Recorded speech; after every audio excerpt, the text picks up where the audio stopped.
Welcome to the Sagebrush Trail. Stories of the West, from the frontier to the Yukon.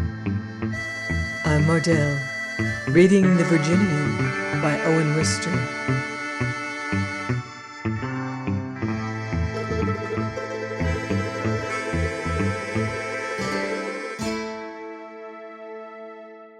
Chapter 31, The Cottonwoods. I do not know how long I stayed there alone. It was the Virginian who came back, and as he stood at the foot of my blankets, his eye, after meeting mine full for a moment, turned aside. I had never seen him look as he did now, not even in the Pitchstone Canyon, when we came upon the bodies of Hank and his wife. Until this moment we had found no chance of speaking together, except in the presence of others. "Seems to be raining still," I began after a little. "Yes, it's a wet spell." He stared out of the door, smoothing his mustache. It was again that I spoke. "What time is it?" He brooded over his watch. 12 minutes to 7. I rose and stood, drawing on my clothes. "Fire's out," said he, and he assembled some new sticks over the ashes. Presently he looked round with a cup. "Never mind that for me," I said. "We've a long ride," he suggested. "I know, I've crackers in my pocket." My boots being pulled on, I walked to the door and watched the clouds. "They seem as if they might lift," I said. And I took out my watch. "What time is it?" he asked. "A quarter of... it's run down." While I wound it, he seemed to be consulting his own. "Well," I inquired. 10 minutes past 7. As I was setting my watch, he slowly said, "Steve wound his all regular. I had to night guard him till 2. His speech was like that of one in a trance, so at least it sounds in my memory today. Again I looked at the weather and the rainy immensity of the plain. The foothills eastward where we were going were a soft yellow. Over the gray-green sagebrush moved shapeless places of light, not yet the uncovered sunlight, but spots where the storm was wearing thin, and wandering streams of warmth passed by slowly in the surrounding air. As I watched the clouds and the earth, my eyes chanced to fall on the distant clump of cottonwoods. Vapors from the enfeebled storm floated round them, and they were indeed far away, but I came inside and began rolling up my blankets. "You will not change your mind," said the Virginian by the fire. "It is 33 miles. I shook my head, feeling a certain shame that he should see how unnerved I was. He swallowed a hot cupful, and after it sat thinking. And presently he passed his hand across his brow, shutting his eyes. Again he poured out a cup, and emptying this, rose abruptly to his feet as if shaking himself free from something. "Let's pack and quit here," he said. Our horses were in the corral, and our belongings in the shelter of what had once been the cabin at this forlorn place. He collected them in silence, while I saddled my own animal, and in silence we packed the 2 pack horses, and threw the diamond hitch, and hauled tight the slack, damp ropes. Soon we had mounted, and as we turned into the trail, I gave a look back at my last night's lodging. The Virginian noticed me. "Goodbye forever," he interpreted. "By God, I hope so." "Same here," he confessed, and these were our first natural words this morning. "This will go well," said I, holding my flask out to him, and both of us took some and felt easier for it and the natural words. For an hour we had been shirking real talk, holding fast to the weather or anything, and all the while that silent thing we were keeping off spoke plainly in the air around us and in every syllable that we uttered. But now we were going to get away from it, leave it behind in the stable, and set ourselves free from it by talking it out. Already relief had begun to stir my spirits. "You never did this before," I said. "No, I never had to do it." He was riding beside me, looking down at his saddle horn. "I do not think I should ever be able," I pursued. Defiance sounded in his answer. "I would do it again this morning." "Oh, I don't mean that. It's all right here. There's no other way." "I would do it all over again the same this morning. Just the same." "Why, so should I, if I could do it at all." I still thought he was justifying their justice to me. He made no answer as he rode along, looking all the while at his saddle. But again he passed his hand over his forehead with that frown and shutting of the eyes. "I should like to be sure I should behave myself if I were condemned," I said next, for it now came to me, which should I resemble? Could I read the newspaper and be interested in county elections and discuss coming death as if I had lost a game of cards? Or would they have to drag me out? That poor wretch in the gray flannel shirt. "It was bad in the stable," I said aloud, for an after shiver of it went through me. A third time his hand brushed his forehead, and I ventured some sympathy. "I'm afraid your head aches." "I don't want to keep seeing Steve," he muttered. "Steve?" I was astounded. Why, all I saw of him was splendid. Since it had to be, it was... "Oh, yes, Ed, you're thinking about him. I'd forgot him. So you didn't enjoy Ed." At this I looked at him blankly. "It isn't possible that..." Again he cut me short with a laugh almost savage. "You needn't to worry about Steve. He stayed game." What then had been the matter that he should keep seeing Steve? That his vision should so obliterate from him what I still shivered at, and so shake him now? For he seemed to be growing more stirred as I grew less. I asked him no further questions, however, and we went on for several minutes, he brooding always in the same fashion, until he resumed with the hard indifference that had before surprised me. "So, Ed gave you feelings. Dumb egg and so forth." "No doubt we're not made the same way," I retorted. He took no notice of this. "And you'd have been more comfortable if he'd acted same as Steve did. It certainly was bad seeing Ed take it that way, I reckon. And you didn't see him when the time came for business. Well, here's what it was. A man may be such a confirmed miscreant that killing's the only cure for him. But still, he's your own species, and you don't want to have him fall around and grab your legs and show you his fear naked. It makes you feel ashamed. So Ed gave you feelings, and Steve made everything right easy for you." There was irony in his voice as he surveyed me, but it fell away at once into sadness. Both was miscreants. But if Steve had played the coward too, it would have been a whole heap easier for me. He paused before adding, "And Steve was not a miscreant once." His voice had trembled, and I felt the deep emotion that seemed to gain upon him now that action was over and he had nothing to do but think. And his view was simple enough. You must die brave. Failure is a sort of treason to the brotherhood and forfeits pity. It was Steve's perfect bearing that had caught his heart so that he forgot even his scorn of the other man. But this was by no means all that was to come. He harked back to the notion of a prisoner helping to make it easy for his executioner. "Easy, plumb to the end," he pursued, his mind reviewing the acts of the morning. "Why, he tried to give me a newspaper. I didn't." "Oh, no," I said hastily. "I'd finished with it."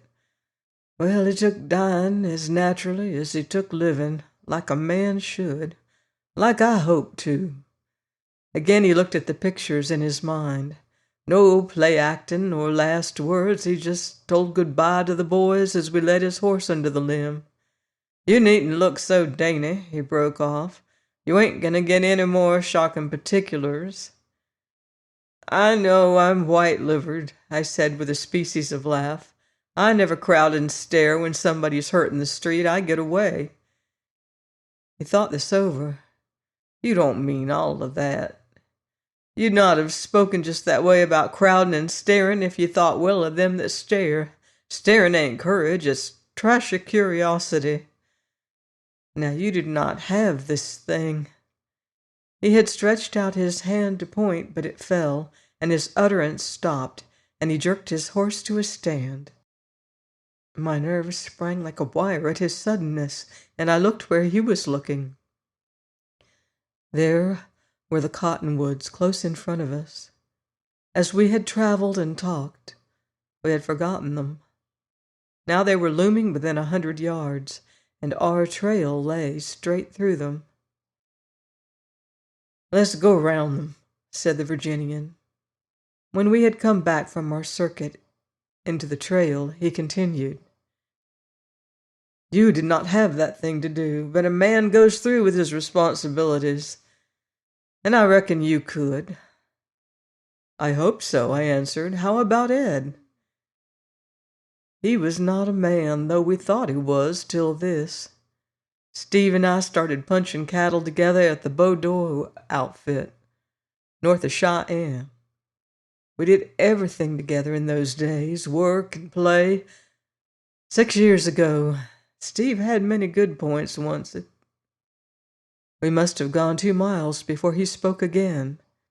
You probably didn't notice Steve? I mean, the way he acted to me?" It was a question, but he did not wait for my answer. "Steve never said a word to me all through. He shunned it. And you saw how neighborly he talked to the other boys." "Where have they all gone?" I asked. He smiled at me. "Certainly is lonesome now, for a fact." "I didn't know you felt it," said I. "Feel it? They've went to the railroad. 3 of them are witnesses in a case at Evanston, and the judge wants our outfit at Medicine Bow. Steve shunned me. Did he think I was going back on him? What if he did? You were not, and so nobody's going to Wind River but you." "No. Did you notice Steve would not give us any information about Shorty?" That was right. I would have acted that way too. Thus each time he brought me back to the subject. The sun was now shining warm during 2 or 3 minutes together, and gulfs of blue opened in the great white clouds. These moved and met among each other and parted like hands spread out, slowly weaving a spell of sleep over the day after the wakeful night storm. The huge contours of the earth lay basking and drying, and not one living creature, bird or beast, was in sight. Quiet was returning to my revived spirits, but there was none for the Virginian, and as he reasoned matters out aloud, his mood grew more overcast. "You have a friend, and his ways are your ways. You travel together, you spree together confidentially, and you suit each other down to the ground. Then, one day, you find him putting his iron on another man's calf. You tell him fair and square those ways have never been your ways and ain't going to be your ways. Well, that does not change him any, for it seems he's disturbed over getting rich quick and being a big man in the territory. And the years go on until you are foreman of Judge Henry's ranch, and he's dangling back in the cottonwoods. What can he claim? Who made the choice? He cannot say, 'Here's my old friend that I would have stood by.' Can he say that?" "But he didn't say it," I protested. "No, he shunned me." "Listen, I said. Suppose while you were on guard he had whispered, "Get me off." Would you have done it? "No, sir," said the Virginian hotly. "Then what do you want?" I asked. "What did you want?" He could not answer me. But I had not answered him, I saw, so I pushed it farther. "Did you want endorsement from the man you are hanging? That's asking a little too much." But he had now another confusion. "Steve stood by Shorty," he said musingly.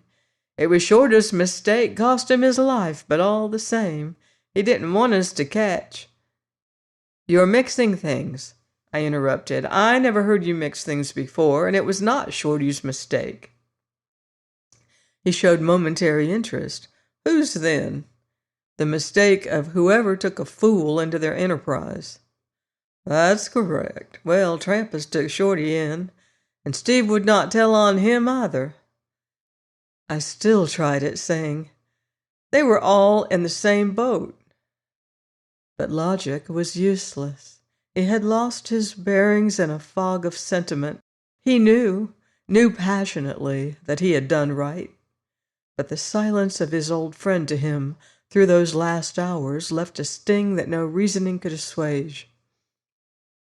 "He told goodbye to the rest of the boys, but not to me." And nothing that I could point out in common sense turned him from the thread of his own argument. He worked round the circle again to self-justification. Was it him I was deserting?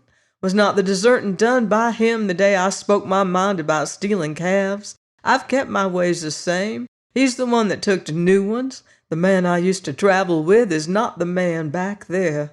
Same name, to be sure, same body, but different in...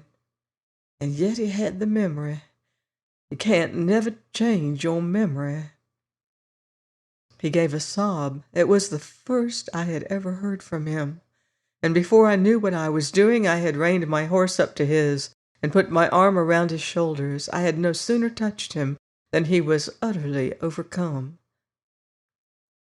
"I knew Steve awful well," he said. Thus we had actually come to change places, for early in the morning he had been firm while I was unnerved, while now it was I who attempted to steady and comfort him. I had the sense to keep silent, and presently he shook my hand, and not looking at me as he did so. He was always very shy of demonstration. And he took to patting the neck of his pony. "You money horse," said he. "You think you are wise, but there's lots of things you don't savvy." Then he made a new beginning of talk between us. "It is kinda pitiful about Shorty." "Very pitiful," I said. "Do you know about him?" the Virginian asked. "I know there's no real harm in him, and some real good, and that he has not got the brains necessary to be a horse thief." "That's so. That's very true. Trampas has let him in deeper than his stature can stand. Now back east you can be middling and get along. But if you go to try a thing on in this western country, you've got to do it well. You got to deal your cards well. You've got to steal well. And if you claim to be quick with your gun, you must be quick, for you're a public temptation, and some man will not resist trying to prove he is the quicker. You must break all the commandments well in this western country, and Shorty should have stayed in Brooklyn, for he will be a novice his livelong days. You don't know about him? He has told me his circumstances. He don't remember his father, and it was like he could have claimed 3 or 4. And I expect his mother was not much interested in him before or after he was born. He ran around, and when he was 18 he got to be a help to a grocery man. But a girl he ran with kept taking all his pay and teasing him for more. So one day the grocery man caught Shorty robbing his till and fired him. There wasn't no one to tell goodbye to, for the girl had gone to the country to see her aunt, she said. So Shorty hung around the store and kissed the grocery cat goodbye. He'd been used to feeding the cat, and she'd sit in his lap and purr, he told me. He sends money back to that girl now. This here country is no country for Shorty, but he will be a conspicuous novice all his days. Perhaps he'll prefer honesty after his narrow shave, I said. But the Virginian shook his head. Trampas has got hold of him. The day was now all blue above, and all warm and dry beneath. We had begun to wind in and rise among the first slopes of the foothills, and we had talked ourselves into silence. At the first running water we made a long nooning, and I slept on the bare ground. My body was lodged so fast and deep in slumber that when the Virginian shook me awake I could not come back to life at once. It was the clump of cottonwood small and far out in the plain below us that recalled me. "It'll not be watching us much longer," said the Virginian. He made it a sort of joke, but I knew that both of us were glad. When presently we rode into a steeper country, and among its folds and carvings lost all sight of the plain. He had not slept, I found. His explanation was that the packs needed better balancing, and after that he had gone up and down the stream on a chance of trout. But his haunted eyes gave me the real reason. They spoke of Steve. No matter what he spoke of, it was to be no short thing with him. Join me next week on the Sagebrush Trail for more Western adventure in the Virginian by Owen Wister.